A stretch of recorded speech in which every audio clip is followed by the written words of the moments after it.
बिस्मिल्लाहिर्रहमानिर्रहीम। अच्छा भाई, नेक्स्ट टॉपिक है हमारा सैटेलाइट्स एंड ऑर्बिट्स। आपकी बुक में जो टाइटल है satellites and orbits.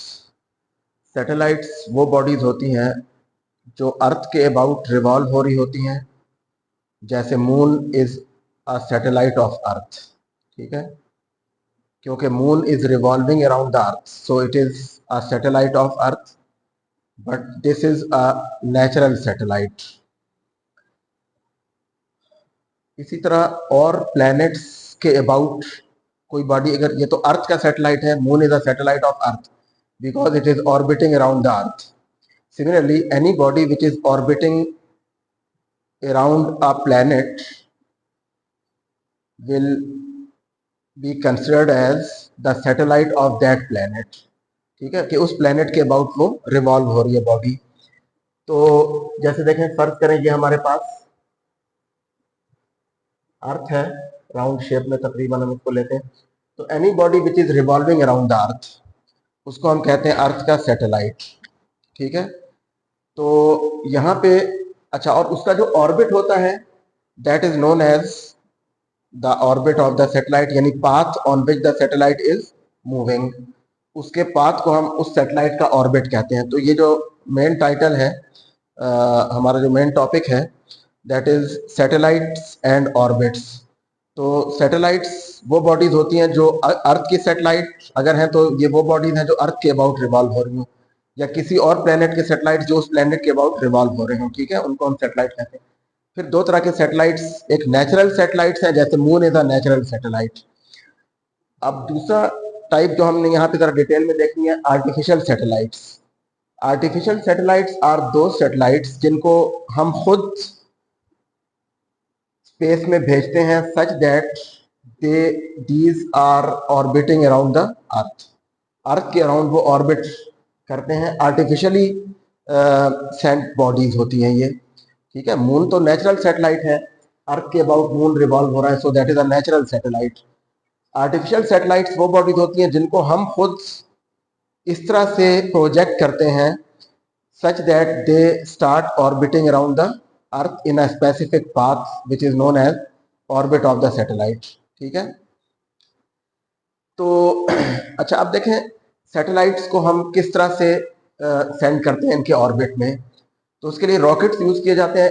Certain height पे जाके उसको एक हॉरिजॉन्टल वेलोसिटी से थ्रो किया जाता है सच दैट उसका जो पाथ है, देखें जब भी हम किसी बॉडी को, सपोज हम किसी हाइट से एक बॉडी को हॉरिजॉन्टली थ्रो करें, मिसाल के तौर पे देखें यहाँ से अगर हम एक बॉडी को थ्रो कर रहे हैं इस हाइट से, तो जब आप इसको यहाँ पे थ्रो करेंगे इस तरफ, like with the horizontal velocity v, then this body will follow अ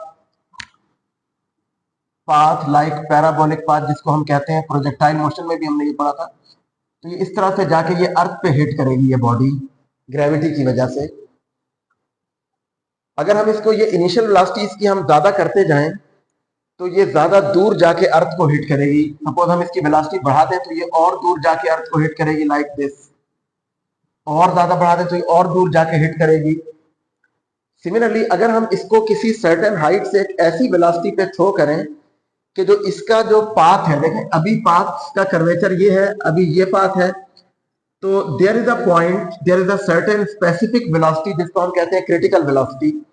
अगर हम उस वेलोसिटी से किसी बॉडी को हॉरिजॉन्टली थ्रो करें above the surface of earth, then this body will start revolving around the earth like this। ठीक है, देखें यहां पे ये जो बॉडी है जो अर्थ के अबाउट रिवॉल्व हो रही है, ये वाली बॉडी, तो देखें हमने इनिशियली एक बॉडी को थ्रो किया विद अ स्मॉलर वेलोसिटी, तो ये अर्थ को आके इसने हिट किया ड्यू टू ग्रेविटी। फिर अगर आप इस इनिशियल वेलोसिटी को थोड़ा और ज्यादा कर दें तो ये और दूर जाके अर्थ को हिट करेगी। अगर हम इस वेलोसिटी को और ज्यादा कर दें, there is a certain minimum velocity that is known as the critical velocity, कि अगर हम उस वेलोसिटी से किसी बॉडी को थ्रो करें above the surface of earth at a certain height above the surface of earth, then ये body जब अर्थ की तरफ फॉल होगी ग्रेविटी की वजह से, लेकिन क्योंकि अर्थ की शेप राउंड है तो ये बॉडी अर्थ को हिट नहीं करेगी, बल्कि ये अर्थ, ये देखें हर पॉइंट पे ये बॉडी अर्थ की तरफ फॉल हो रही है, फ्रीली फॉल हो रही है, लेकिन ये अर्थ को हिट नहीं कर रही बिकॉज अर्थ की शेप भी राउंड है। तो अब इसका जो इस बॉडी का जो पाथ है, जो ये ग्रेविटी की वजह से फॉल हो रही है टुवर्ड्स द अर्थ, तो ये हर पॉइंट पे फॉल होती जा रही है लेकिन ये अर्थ को हिट नहीं कर रही। This body will now become the satellite of earth. ठीक है, this is known as artificial satellite. ठीक है, यानी we are throwing that body जिसको हम सैटेलाइट बनाना चाहते हैं, उसको हम एक ऐसी वेलोसिटी से थ्रो कर रहे हैं horizontally above the surface of earth at a certain height. किसी हाइट से हम उसको थ्रो कर रहे हैं हॉरिजॉन्टली, कि उस केस में उसका जो कर्वेचर है, उसका जो पाथ का कर्वेचर है, वो अर्थ के कर्वेचर से मैच कर रहा है, या आप ये कह सकते हैं कि वो बॉडी फॉल हो रही है, फ्रीली फॉल हो रही है due to gravity toward the surface of earth, but as the earth is round approximately, ये सर्कुलर है, स्फेरिकल है अर्थ की शेप, तो ये बॉडी अर्थ को हिट नहीं करेगी बल्कि ये अर्थ के अराउंड रिवॉल्व होना शुरू हो जाएगी। ठीक है, so this is the artificial satellite. This is how we can throw a body or we can throw a satellite into its orbit. तो देखें अब ये इस सैटेलाइट का ऑर्बिट है, ये तो यहां तक तो अर्थ है, देखें दिस इज, ये अर्थ है, इसका रेडियस है आर ई, रेडियस ऑफ अर्थ, और ये जो है this is the radius of that orbit of the satellite, जो उस सैटेलाइट के ऑर्बिट का रेडियस है आर। तो देखें दो चीजें हमने यहाँ पे देखी है, एक तो सैटेलाइट्स वो बॉडी है जो अर्थ के अबाउट रिवॉल्व हो रही होती है, और रिवॉल्व किस वजह से हो रही है, due to the force of gravity. यानी यहाँ पे जो सेंट्रीपिटल फोर्स है, जब भी बॉडी सर्कल में रिवॉल्व होती है तो उसके लिए सेंट्रीपिटल फोर्स रिक्वायर्ड होती है, वो सेंट्रीपिटल फोर्स यहाँ पे फोर्स ऑफ ग्रेविटी की वजह से प्रोवाइड हो रही है। ठीक है, तो और दूसरी चीज ये कि ये जो सैटेलाइट है ये हर पॉइंट पे फ्रीली फॉल हो रहा है due to the gravity, but because the shape of earth is spherical, that's why this body जो कि आर्टिफिशियल सैटेलाइट है, that will not hit the surface of earth, rather it will start orbiting around the earth. ठीक है, तो इसको हम कहते हैं आर्टिफिशियल सैटेलाइट्स। अच्छा, तो अब इसमें डिफरेंट टाइप्स के सैटेलाइट्स यहां पे आपकी बुक में दिए गए हैं, जिसमें कम्युनिकेशन सैटेलाइट्स हैं। ठीक है, कम्युनिकेशन सैटेलाइट्स होते हैं जो कम्युनिकेशन पर्पस के लिए हम यूज करते हैं। नेविगेशन सैटेलाइट्स जिनको हम किसी बॉडी को लोकेट करने के लिए, जैसे जीपीएस होता है, ग्लोबल पोजिशनिंग सिस्टम, जिसके थ्रू आप किसी बॉडी को लोकेट कर सकते हैं एक्यूरेटली, तो उसके लिए हम सैटेलाइट्स यूज करते हैं। ठीक है, इसी तरह से मिलिट्री सैटेलाइट्स हैं जो कि मिलिट्री कम्युनिकेशंस के लिए यूज होते हैं। Scientific satellites, weather satellites, these are various types of the satellites. ठीक है, ये आपकी बुक में दी हुई है, वेदर सैटेलाइट्स, जिससे हम वेदर की फोरकास्टिंग करते हैं। ठीक है, तो ये सैटेलाइट्स के थ्रू हम सिग्नल्स को या इंफॉर्मेशन को सेंड एंड रिसीव करते हैं थ्रू द सैटेलाइट। ठीक है, so these are various types of the satellites, और इनके अपने अपने पर्पज होते हैं कि किस पर्पज के लिए या किस फंक्शन के लिए हम इनको यूज कर रहे हैं। ठीक है, अच्छा फिर देखें यहाँ पे दो तरह के यानी एक सैटेलाइट्स होते हैं जो लो फ्लाइंग सैटेलाइट्स होते हैं। लो फ्लाइंग सैटेलाइट्स होते हैं जो अर्थ की सरफेस से बहुत ज्यादा हाइट पे ना हो। ठीक है, अप टू 400 किलोमीटर जो सैटेलाइट्स होते हैं, those are known as low flying satellites. ठीक है, जनरली, और जो इससे ज्यादा हाइट पे होते हैं उनको हम कहते हैं वो यानी लो फ्लाइंग नहीं होते, those are far from the centre of और from the surface of earth. तो यहां पे हमने आपकी बुक में इनकी ऑर्बिटल वेलोसिटी कैलकुलेट की है कि सैटेलाइट की ऑर्बिटल वेलोसिटी क्या होगी, वो हम देखते हैं क्या होगी, और सेकेंडली हमने ये देखना है कि लो फ्लाइंग सैटेलाइट्स के लिए वेलोसिटी क्या होगी, और उसको हम कहते हैं क्रिटिकल वेलोसिटी। ठीक है, तो ये दो चीजें हमने देखनी है। क्रिटिकल वेलोसिटी वो भी बेसिकली ऑर्बिटल वेलोसिटी ही है लेकिन उसकी मिनिमम वैल्यू, और दूसरी चीज हमने देखनी है orbital velocity of a satellite in its orbit. ठीक है, तो orbital velocity of a satellite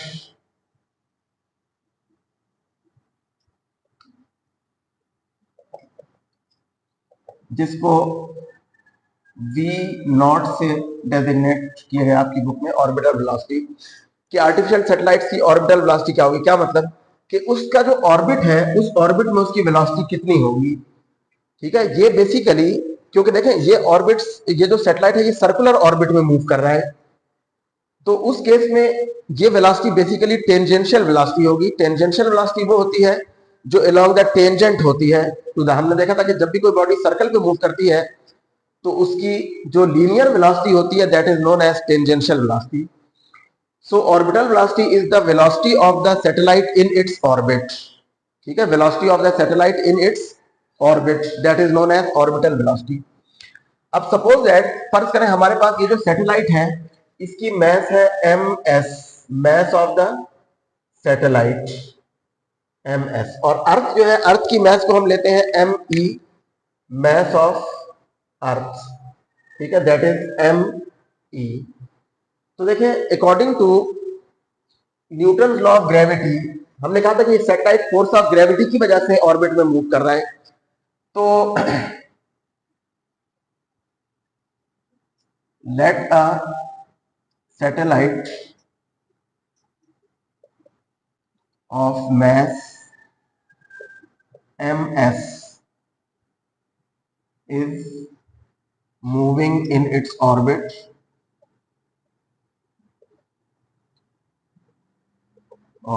of radius r।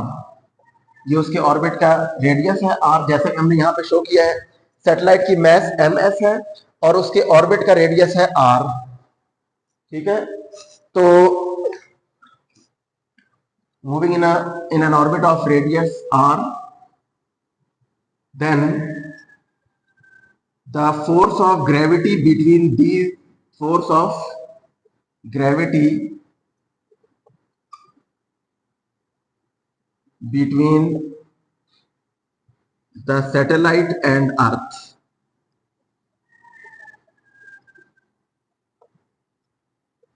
is, देखिए न्यूटन लॉ ऑफ ग्रेविटी का F is equal to Gm1m2 by r square. तो यहां पे ये फोर्स हो जाएगी Gm1 में आप ms लिख दें, mass of satellite, and m2 is mass of earth divided by r square. ये हो गई force of gravity. Now as the satellite is moving in the circular orbit,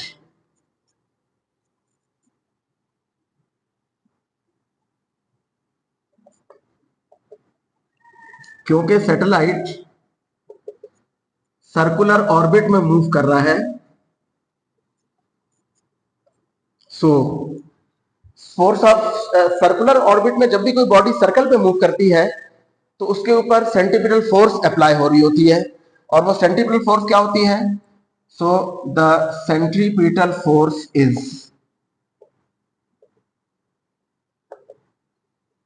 Fc is equal to, वो होती है mv square by r।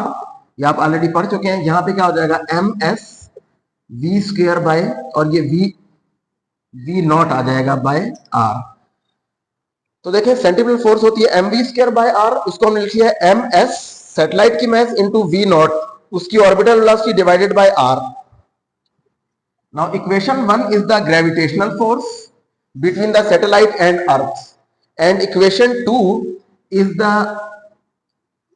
centripetal force on the satellite. So as the centripetal force is provided by the force of gravity, so we can compare equation 1 and equation 2। equation 1 और 2 को अगर हम compare करें तो हम force of gravity provides the centripetal force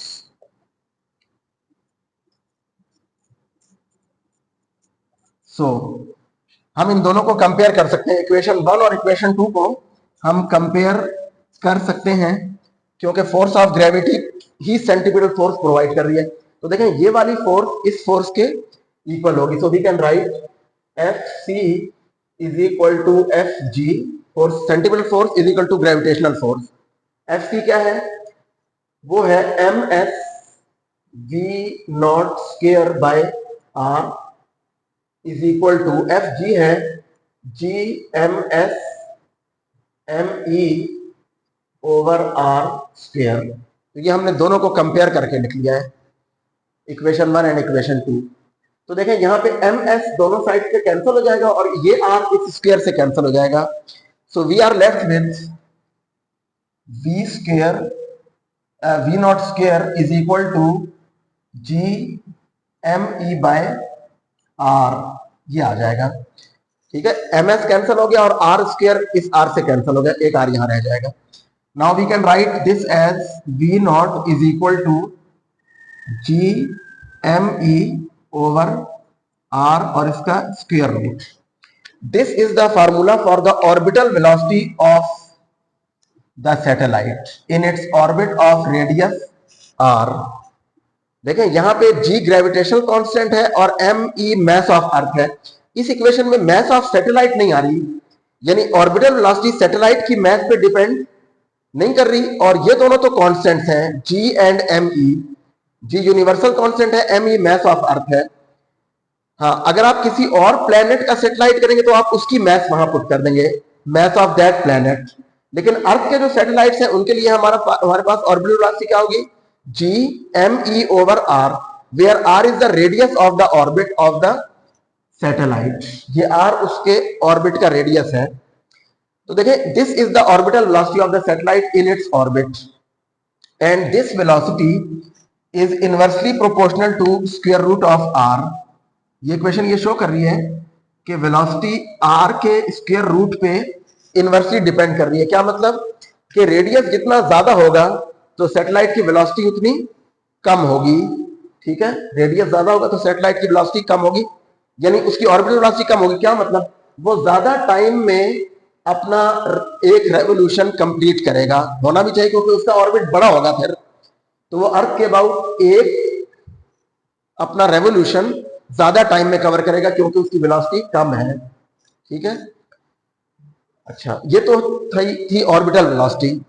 now अभी हमने कहा था कि जो लो फ्लाइंग सैटेलाइट्स होते हैं उनके लिए हम देखते हैं क्या होगा। Low flying satellites,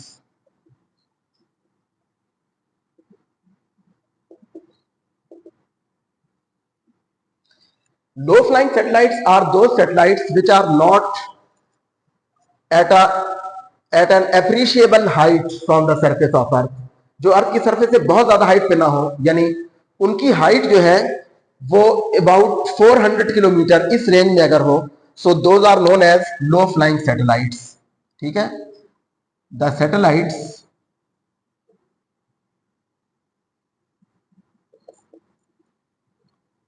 orbiting at a height of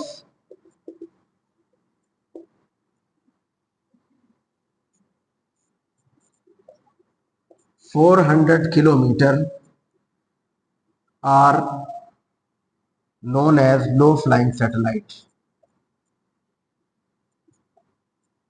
उनको हम कहते हैं लो फ्लाइंग सैटेलाइट्स। ठीक है, वो लो फ्लाइंग सैटेलाइट्स होते हैं जो 400 किलोमीटर अर्थ की सरफेस से 400 किलोमीटर तक की हाइट पे ऑर्बिट कर रहे हो, यानी उसमें रिवॉल्व हो रहे हो 400 किलोमीटर की हाइट पे, तो इनको हम कहते हैं लो फ्लाइंग सैटेलाइट्स। तो देखें, इन लो फ्लाइंग सैटेलाइट्स के लिए हम एक अप्रोक्सीमेशन यूज करते हैं, वो ये है कि क्योंकि ये लो फ्लाइंग सैटेलाइट्स हैं तो इनके लिए हम जो अप्रोक्सीमेशन यूज करते हैं वो ये करते हैं कि जो इनका रेडियस ऑफ द ऑर्बिट है, radius of their orbit are is approximately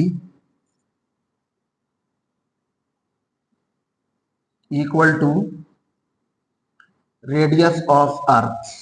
यानी उस केस में हम r को, जो इनका ऑर्बिट का रेडियस है, उसको अर्थ के रेडियस के बराबर तकरीबन हम ले लेते हैं, approximately equal to the radius of earth. क्यों? क्योंकि देखें, अर्थ का रेडियस तो बहुत ज्यादा है, दैट इज 6.4 इंटू 10⁻⁶ मीटर। तो उसके मुकाबले में हम ये जो लो फ्लाइंग सैटेलाइट्स हैं इनके लिए उनके ऑर्बिट का रेडियस यानी ये आर, ये तकरीबन अर्थ के रेडियस के बराबर हो जाता है। ठीक है, सो इस केस में हम कहते हैं कि these are known as low flying satellites. ठीक है, जिनके ऑर्बिट का रेडियस अर्थ के रेडियस के बराबर हम लेते हैं तकरीबन। ठीक है,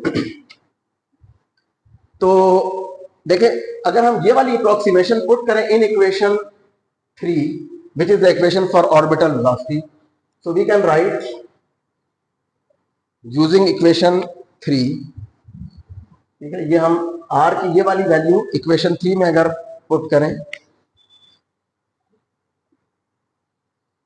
put in equation 3, then we can write v naught is equal to g m over G M E over R E और इसका square root.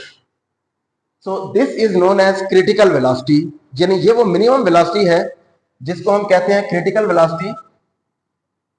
This is known as critical velocity. ठीक है, इसको हम कहते हैं क्रिटिकल वेलोसिटी। अगर हम इसको VC से शो कर दें, यानी क्रिटिकल वेलोसिटी मींस कि ये वो मिनिमम वेलोसिटी है जो हमें रिक्वायर्ड होगी सैटेलाइट को ऑर्बिट में पुट करने के लिए। So we can write VC critical velocity is equal to GME by RE और इसका स्क्वायर रूट। अब देखें, इसमें ये सारे कांस्टेंट फैक्टर्स आ रहे हैं। G क्या है? G is the gravitational constant 6.67 in 10 raised to power minus 11. Mass of Earth is 6 into 10 raised to power 24 kg divided by radius of Earth is 6.4 into 10 raised to power 6 metre. और इसका फिर आप square root ले लें तो यहां से जो आंसर आपके पास आएगा that is 7.9 into 10 raised to power 3 metre per second. This is the critical velocity and इसको हम ऐसे भी लिख सकते हैं, this is 7.9 kilometre per second. So this is the minimum velocity which is required to put a satellite in its orbit. ये वो minimum velocity है जो सैटेलाइट को ऑर्बिट में पुट करने के लिए या ऑर्बिट में रिवॉल्व करवाने के लिए हमें मिनिमम ये वेलोसिटी देनी पड़ेगी उस बॉडी को। अगर हम इससे कम वेलोसिटी देंगे तो वो बॉडी अर्थ को हिट कर लेगी। जैसे यहां बताया, देखें, ये कम वेलोसिटी पे अर्थ को हिट किया, ये अर्थ को हिट कर रही है। मिनिमम इतनी वेलोसिटी अगर हम उस बॉडी को प्रोवाइड करेंगे then the body can become a satellite of earth. But if the velocity is less than this velocity तो वो बॉडी फिर वो क्या होगा, उस केस में वो बॉडी अर्थ को वापस हिट करेगी आके। सो this is the minimum velocity. ये जो क्रिटिकल वेलोसिटी है, this is the minimum velocity to put a satellite into an orbit। और ये लो फ्लाइंग सैटेलाइट्स के लिए है।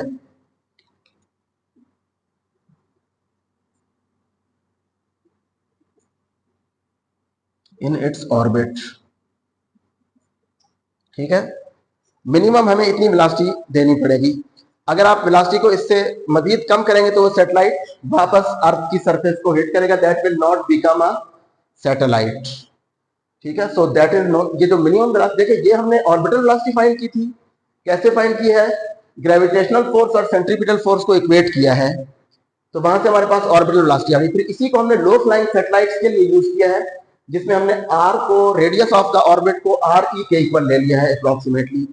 तो वहां से जो वैल्यू आई हमारे पास that is 7.9 kilometre per second. So that is the minimum velocity which is required to put a satellite into its orbit.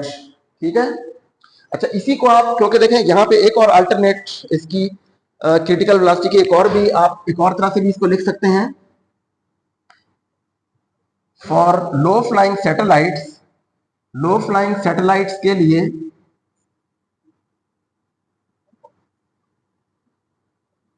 We can right, इनका जो एक्सीलरेशन होता है सेंटीपिटल एक्सीलरेशन वो g के बराबर होता है, क्योंकि हमने देखा था कि ज्यादा हाइट अगर ना हो तो g की वैल्यू 9.8 मीटर पर सेकंड होती है, 9.8 मीटर पर सेकंड स्क्वायर।